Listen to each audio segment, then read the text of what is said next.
Bonjour à tous et bienvenue sur la chaîne YouTube d'Enduro Magazine. Aujourd'hui, on a réuni ces 4 modèles un petit peu spécifiques, des motos à cadre alu japonaises, à part évidemment notre Fantic qui est clairement une Yamaha avec une ligne spécifique, un CDI spécifique également, et puis des plastiques qui sont également signés Fantic, donc qui sont différents de ceux de la Yamaha. Et des motos donc à cadre périmétrique qui sont assez différentes de la production européenne à cadre acier, les KTM notamment, les Charcot, les Beta.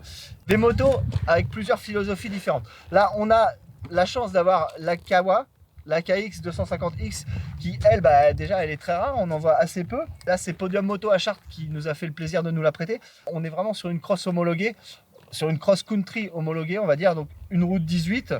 Évidemment, plaque phare, tout ce qu'il faut pour la rendre street légale, mais une moto qui est quand même très proche du modèle cross.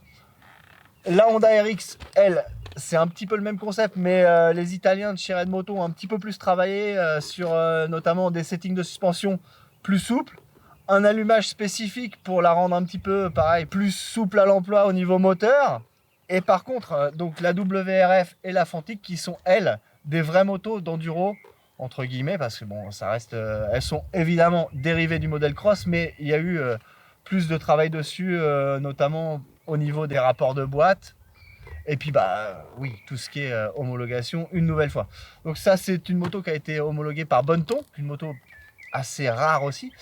Il y a aussi quelqu'un qui est rare, mais on a eu la chance de l'avoir avec nous, c'est Marco Germain, pour nous donner justement son ressenti sur ces motos. On sait que Marco, il est très fin au niveau de l'analyse, on aime bien avoir son avis. Et on a aussi notre jeune chargé d'affaires, Tonio, qui est cascadeur à ses heures perdues et qui découvrait l'enduro avec nous. Il connaît bien ses motos en tant que modèle cross. On va commencer par Tonio. Qu'est-ce que tu en as pensé de ces motos, toi? Là, nous, on avait fait le comparatif de 50 cross il n'y a pas très longtemps. Moi, j'ai ressenti à peu près ce qu'on avait ressenti en cross. Donc, à savoir, on avait dit que la Kawa n'était pas excellente forcément sur un point précis, mais qui était bonne partout. Homogène, tu veux dire? Exactement. Et du coup, en fait, ça se retranscrit aussi sur la partie enduro. Donc, c'est pas légitime, voilà, que je parle de grimpette parce que j'ai plus passé de temps par terre que sur les roues. C'est vrai.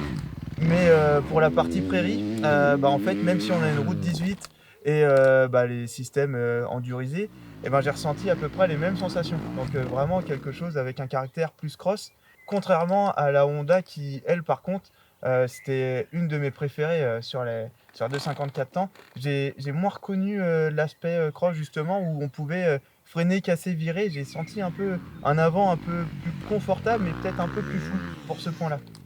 Et pour la YAM et Fantic, donc je vais les mettre toutes les deux ensemble. Sur la Fantic en cross, on a une moto qui est un peu plus équipée que sur la YAM.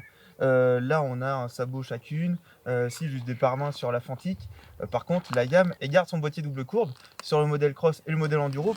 Dans la partie pour rouler, les deux se ressemblent fortement et la Kayaba 48 elle fait quand même vachement bien le boulot sur la partie enduro.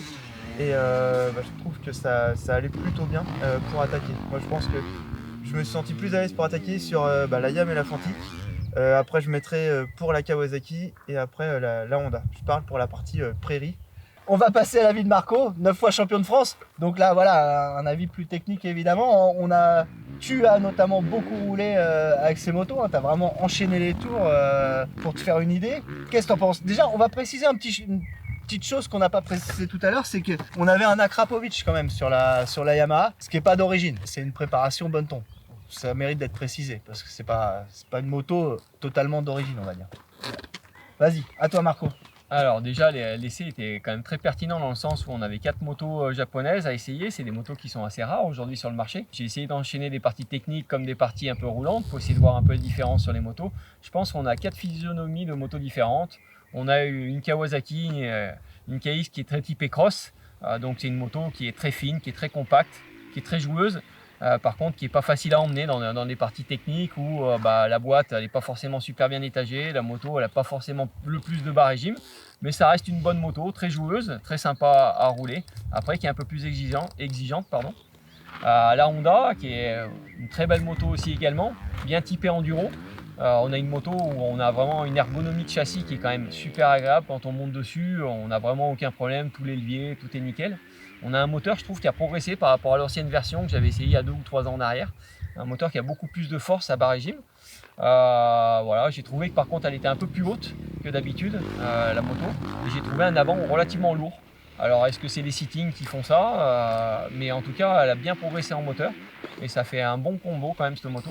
Et après pour la partie on va dire Yamaha, on a un moteur quand même qui reste de très bonne qualité, c'est-à-dire une moto qui est très efficace, un moteur qui a beaucoup de force moteur, un châssis qui est stable. Après on a une moto qui est quand même un peu plus encombrante que toutes les autres, qui a un volume un peu plus gros, surtout au niveau du poste de pilotage. Après c'est une moto qui freine très bien. Et pour finir sur la Fantic, c'est vrai qu'on se dit que c'est une Yamaha en fait, mais à rouler, moi j'ai pas trouvé. On a une moto quand même qui est un peu plus imposante quand même quand on monte dessus. Les plastiques ont moins d'ergonomie, c'est un peu plus brut.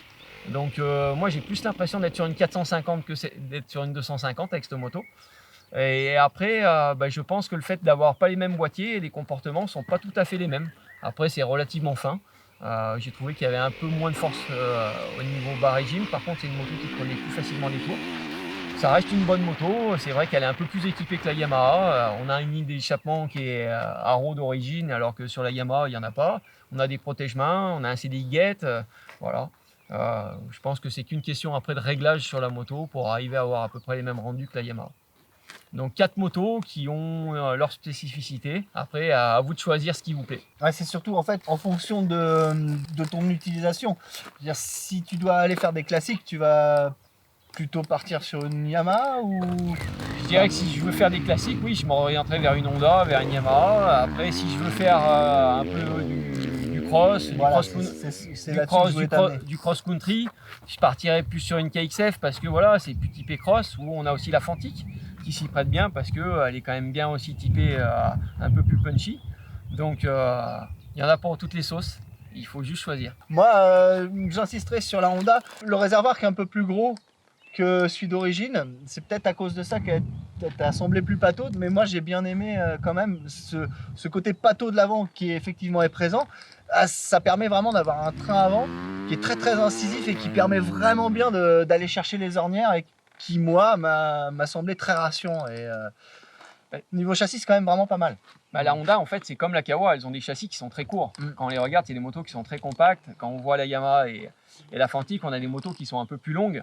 Donc forcément les motos sont un peu plus maniables. Après moi j'ai pas dit qu'elle était pas maniable, c'est surtout le fait que je trouve que le train avant fait lourd. Alors est-ce que c'est le réglage de suspension qui fait ça, ou est-ce qu'il y a beaucoup de poids au niveau de l'avant, de tout ce qui est compteur, des choses comme ça. Voilà, c'est un des petits reproches. Il faut bien qu'on leur trouve des petits défauts parce que ça reste des bonnes motos quand même dans l'ensemble. Aujourd'hui, elles ont chacune leurs avantages, leurs inconvénients. Voilà. Pour moi, la Honda, comme j'ai dit, elle a progressé en moteur. Les suspensions, c'est toujours quand même quelque chose de très équilibré, très confortable. C'est une moto qui freine très bien. Voilà, j'ai trouvé quand même que dans l'ensemble, elle faisait un peu lourde du train avant. La Yamaha, c'est l'encombrement qui fait qu'elle est quand même un peu imposante au niveau du réservoir. La Kawasaki, c'est une petite moto, super facile, agréable. Après, voilà, c'est un peu bruyant en termes de peau. Ça a une boîte à vitesse qui n'est pas forcément adaptée pour faire de l'enduro. Ça reste une bonne moto aussi. Et la Fantic, on est proche quand même de la Yamaha. On a un design qui est un peu plus brut. Voilà, comme je dis, c'est plus les goûts et les couleurs de chacun.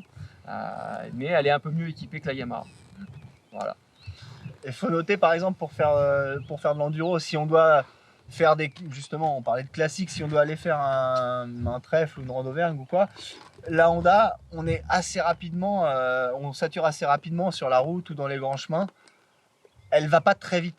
C'est une moto qui a 5 vitesses, on est vite à 80, enfin même pas, ouais, un petit peu. C'est une boîte cross quoi. C'est une boîte cross et sur la route, il en manque un petit peu. On vous remercie beaucoup. N'oubliez pas de vous abonner à la chaîne, mettre des pouces, mettre des commentaires. Suivez-nous sur tous les réseaux sociaux et même ailleurs. Et à bientôt.